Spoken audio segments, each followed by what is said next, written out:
Saludos estimados, espero se encuentren muy bien. Vamos a la fase 3, semana 11, siempre estamos en la fase 3, pero vamos a la semana 11, ¿verdad?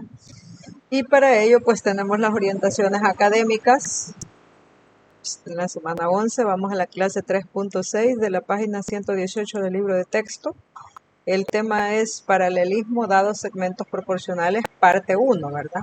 Ahora vamos, las clases anteriores trabajamos con los segmentos paralelos, ahora vamos con los segmentos proporcionales.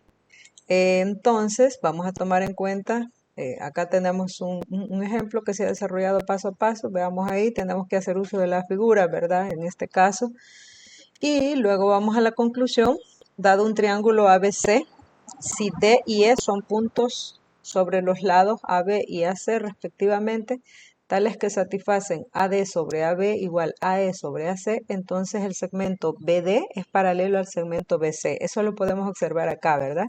Segmento BD es paralelo al segmento BC. Esta recta es paralela a esta.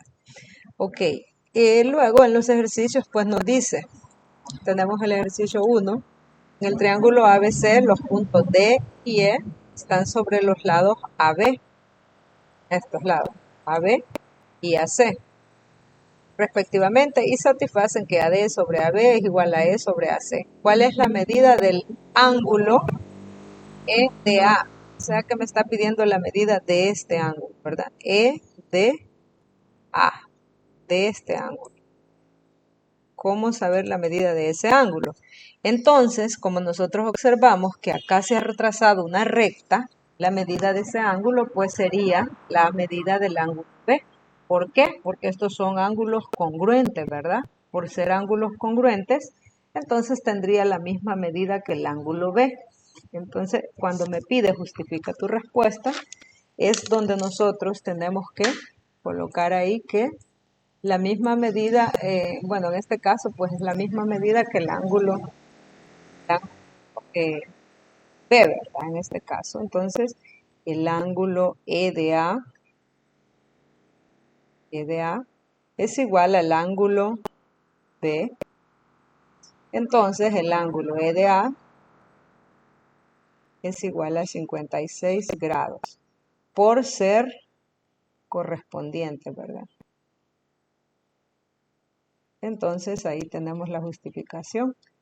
Y así pues encontramos la medida del ángulo. Luego el número 2 dice, en este triángulo que tenemos acá, nos pide que encontremos, dice, cuál es la medida del ángulo HGF. O sea que nos está pidiendo la medida de G. El ángulo que nos pide es la letra que está en el centro, ¿verdad? En este caso sería G. Está pidiendo esta medida de este ángulo. Y resulta que yo solo conozco el 40 y el 35, no conozco esta parte.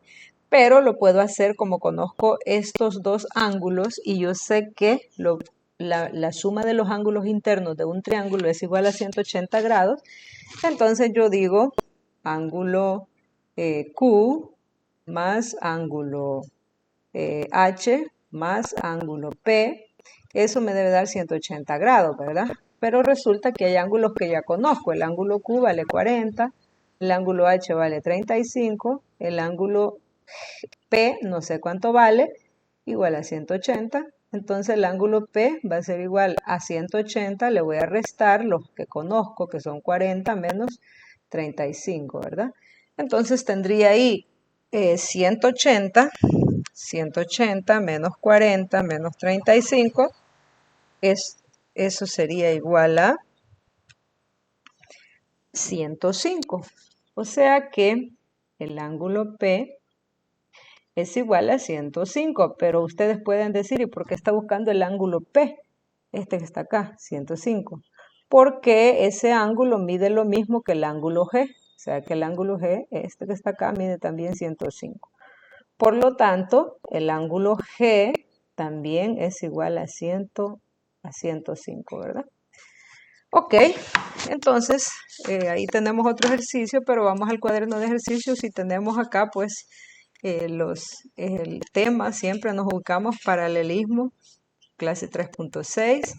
Y acá pues solamente tenemos un ejercicio con dos literales sumamente fáciles, ¿verdad? Así que ahí vamos a tratar de contestar según lo que se indica.